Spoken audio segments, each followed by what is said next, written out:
Hey, welcome back. It's Laura at Hyperstamper. Really fun junk journal today. I actually think it's more on the elegant side.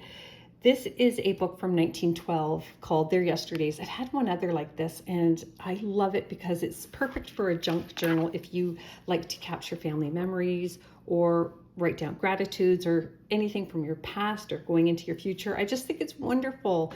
So I love the gold debossed title, the gold trim, the gold on the spine. It's all intact, and I made this pocket out of an 1850s Hogarth engravings book. So that is super special. And this little bit of burgundy trim here to match the color of the cover is also from the spine of an antique book. Not this one, but a different one. So inside here are the real treasures. Of course, we've got this one here, which is spectacular. It is pre-1880, and I know that because she is wearing what I believe might be not a hoop skirt, but definitely she's got a trillion petticoats under there to make it look like a hoop skirt. She is super fashionable, and there is no photographer mark on the back, which means to me that it's quite much older than I'm normally used to, but I liked it because she's of a certain generation and era, definitely Victorian. And then this one here, also Victorian because it's probably from the 1880s, also has the gold trim around it. Look at this beautiful young girl on here. Look at her necklaces, this beautiful chain that hangs down from her collar. Just spectacular, but look at the back of this. It's this beautiful pink, silver, and gold photographer's markings. He's got these two Victorian women here, and then R.H. Furman from Rochester, New York. I think it's just a real treasure. These have definite value. You can check them out on eBay or Etsy. So they're worth their weight in gold trim. Along the spine here, I added my own. This was in a vintage jewelry lot that I got, and I don't know how old it is, and I don't know what it is metal-wise. If it's gold, I'll just die laughing, but it's a pretty little bow necklace. You just have to pop it off. It's just glued on there, and you can wash the glue off and wear it in here. Oh, let's take a little journey through this book before I put it in my Etsy shop. Of course, everything in here, I'm sorry if you've heard this 1,000 times, but it's all authentic. I don't use any digital products or commercial products. So there's the original first page of the book. I've got some Canadian antique stamps here and an American vintage stamp.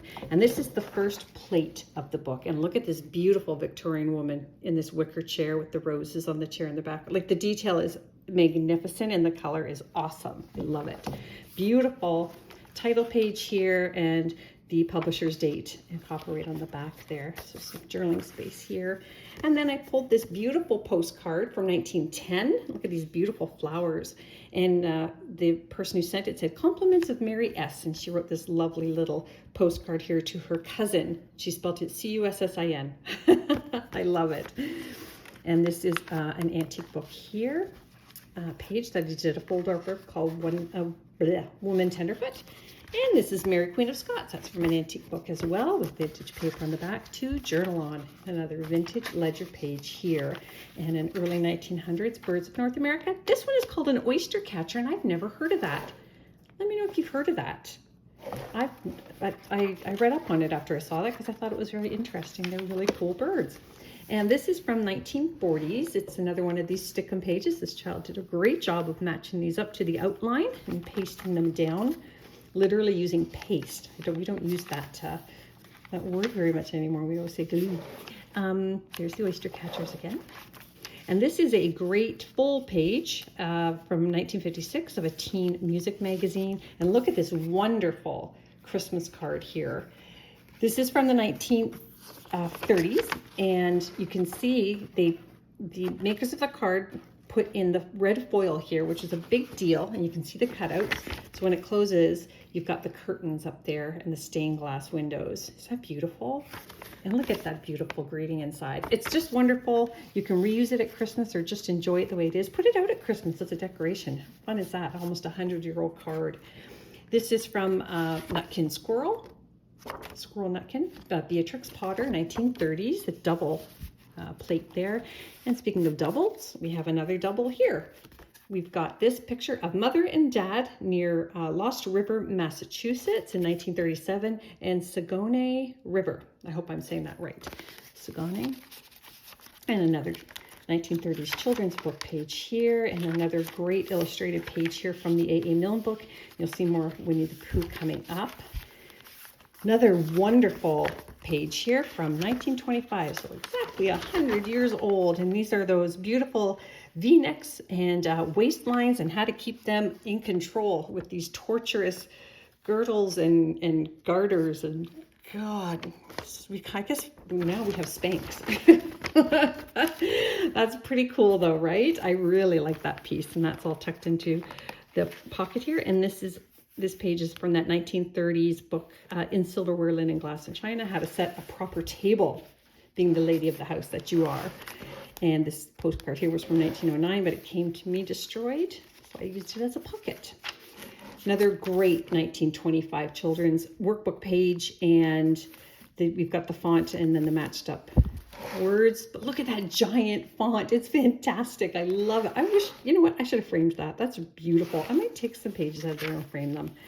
There's a great little silverware page. Now this is very special. I think this will be of interest to quite a few of you, because if you've ever done embroidery, this is an iron-on or copy. I believe it's an iron-on. So we've got, sorry, I'm upside down because they're backwards. The whole alphabet there. So you would have traced them or ironed them on, or I don't know what you would have done there, and then embroidered on top. Pretty special, right, to have the whole alphabet. I've been hanging on to that for years because I love fonts, as you know, if you follow me. But time to let somebody else love those fonts. And there's Christopher Robin and Winnie the Pooh. Isn't that wonderful? And that's the original illustrator. And there they are again. And here is a Insects and Butterflies, Birds of America page. We've got the dragonfly and a 1920 illustration. This little boy here collecting his coins. This is hilarious. From the 1800s, it's the lady's letter writer, how to write a proper letter if you're a lady. This one is on more intimate acquaintance, so how you would write a letter to somebody that you quite fancy. And then this is how to write a letter to a gentleman who had sent an absurdly romantic letter. That is awesome.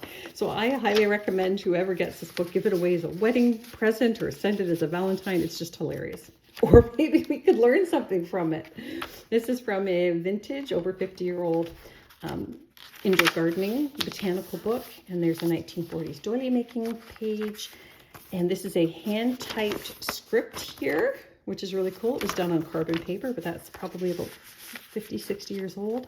And a doily here pocket.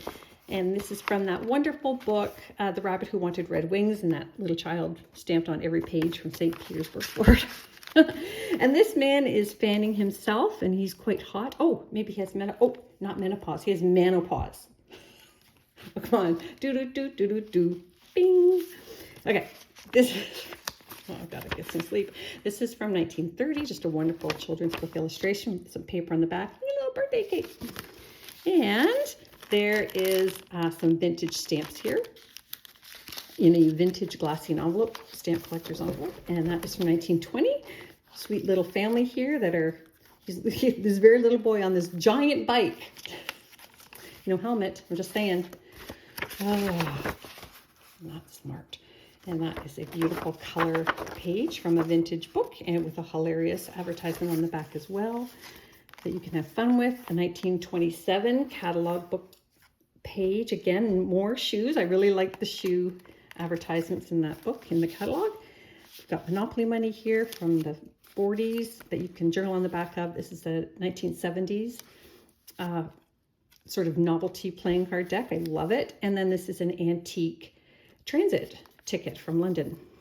This is a very old, over 100 years old page out of a dictionary, The Flags of the Nation. It was split in half, and that's my own fault. I tried to fold it and it was too brittle, just crumbled in half, but it's still wonderful.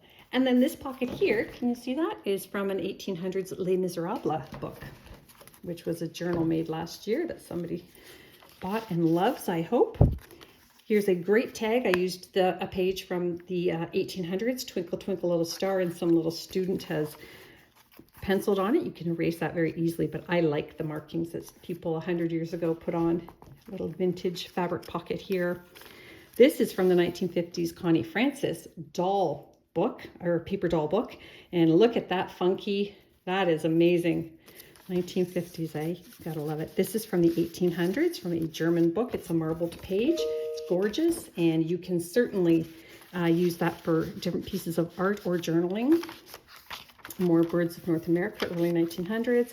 And this is just a hand-typed research page.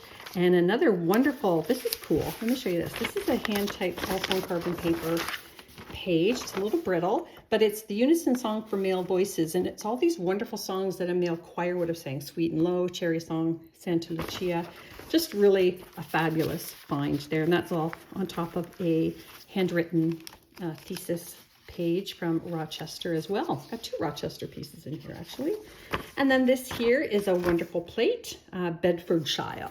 It just sounds English, doesn't it? Bedfordshire. And this is a great tag from a 1930s newspaper. Save money, 15 cents for Javex. And this is just another little piece of vintage fabric, the journaling waterfall piece.